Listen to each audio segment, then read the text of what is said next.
पहली निशानी आपकी छोटी बातें याद रखना। जब कोई औरत आपसे सच्ची मोहब्बत करती है तो वो आपकी कही हुई हर मामूली बात को अपने दिल की डायरी में हमेशा के लिए महफूज कर लेती है।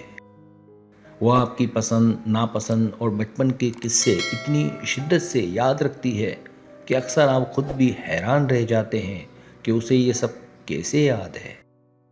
नफ्सियात कहती है कि मोहब्बत का पहला उसूल ही तवज्जो है, और जब वो आपकी छोटी बातों को याद रखती है तो समझें आप उसका मरकज़ हैं। दूसरी निशानी मुश्किल वक्त में पहले खड़े होना। दुनिया जब आपके खिलाफ हो जाए या आप किसी बड़ी मुश्किल में फंस जाएं, तो वो साए की तरह आपके साथ खड़ी दिखाई देती है। वो आपको कभी तन्हा नहीं छोड़ती, बल्कि अपने दिलासों और हौसले से आपके गिरते हुए कदमों को एक नई और मजबूत ताकत फराहम करती है। सच्ची मोहब्बत का इम्तिहान आसाइशों में नहीं बल्कि ज़िंदगी के कठिन रास्तों पर होता है, जहां वो आपकी सबसे बड़ी ढाल बनकर सामने आती है। तीसरी निशानी आपकी इज्जत और खुददारी का ख्याल। वो ना सिर्फ सबके सामने आपकी इज्जत का सौदा होने से रोकती है, बल्कि अकेले में भी आपके मान को कभी ठेकेदार नहीं होने देती।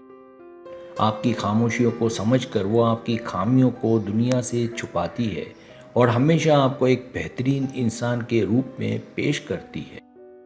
नफ्सियात के मुताबिक जो औरत आपकी इज्जत नफ्स की हिफाजत अपनी जान से भरकर करे, उसका दिल सिर्फ और सिर्फ आपके लिए धड़कता है। चौथी निशानी आपकी बातें तवज्जो से सुनना। जब आप उससे बात करते हैं तो वो अपने मोबाइल और दुनिया की तमाम मसरूफियात को छोड़कर पूरी तवज्जो के साथ सिर्फ आपको सुनती है। आपके लहजे की उदासी और खुशी को वो बिना कहे भांप लेती है और आपकी गुफ्तगू के दौरान कभी बोरियत का इजहार नहीं करती है। चौथी निशानी आपकी बातें तवज्जो से सुनना। कहानी का ये वो मोड़ होता है जहाँ लफ्ज़ों से ज़्यादा एहसासात बोलते हैं, क्योंकि सच्ची मोहब्बत करने वाली औरत आपकी खामोशी भी सुन सकती है। पांचवी निशानी लहजे में दबी हुई गैरत और फिक्र। जब आप किसी दूसरी औरत की तारीफ करते हैं या अपने बारे में लापरवाही दिखाते हैं तो उसकी आंखों की बेचैनी सब बता देती है। वो आपको खोने के डर से कभी कभार गुस्सा भी करेगी और आपकी सेहत और खुराक के मामले में हद से ज़्यादा मुखलिस होगी। ये हसद नहीं बल्कि इसका वो लाशऊरी खौफ है जो सिर्फ उस मर्द के लिए जागता है जिसे वो अपनी कायनात मान चुकी होती है। छठी निशानी आपके ख्वाबों को अपना बनाना। वो आपकी कामयाबी पर आपसे ज़्यादा खुश होती है और आपके अधूरे ख्वाबों को पूरा करने के लिए खुद भी दिन रात मेहनत करती है।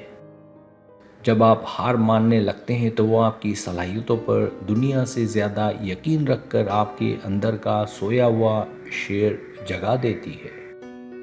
छठी निशानी आपके ख्वाबों को अपना बनाना। सच्ची मोहब्बत करने वाली औरत कभी आपके रास्ते की रुकावट नहीं बनती, वो हवा बनती है जो आपके परों को उड़ान देती है। सातवीं निशानी मुआफ़ी मांगने में पहल करना। किसी भी बहस या लड़ाई के बाद चाहे गलती किसी की भी हो, वो रिश्तों को बचाने के लिए अपनी अना को फ़ौरन कुर्बान कर देती है। उसके लिए अपनी जीत से ज़्यादा आपका साथ अहम होता है, इसलिए वो नाराज़गी के लंबे सिलसिलों को चंद मिनटों में ख़त्म कर देती है। नफ्सियात कहती है कि जब कोई औरत किसी मर्द के सामने अपनी अना झुका दे तो इसका मतलब है वो उसे कभी खोना नहीं चाहती। आठवीं निशानी अपने मुस्तकबिल में आपको देखना। वो जब भी अपने आने वाले कल या ज़िंदगी के बड़े फैसलों का जिक्र करेगी तो आप उसकी हर कहानी का लाजमी हिस्सा होंगे। उसकी गुफ्तगू में मैं की जगह हम ले लेता है और वो आपके साथ बूढ़ा होने के ख्वाब बड़ी मासूमियत से देखती है। अगर वो अपनी ज़िंदगी के हर अगले कदम पर आपका हाथ थामने की ख्वाहिश रखती है तो समझ जाए कि उसकी मोहब्बत लाजवाल हो चुकी है।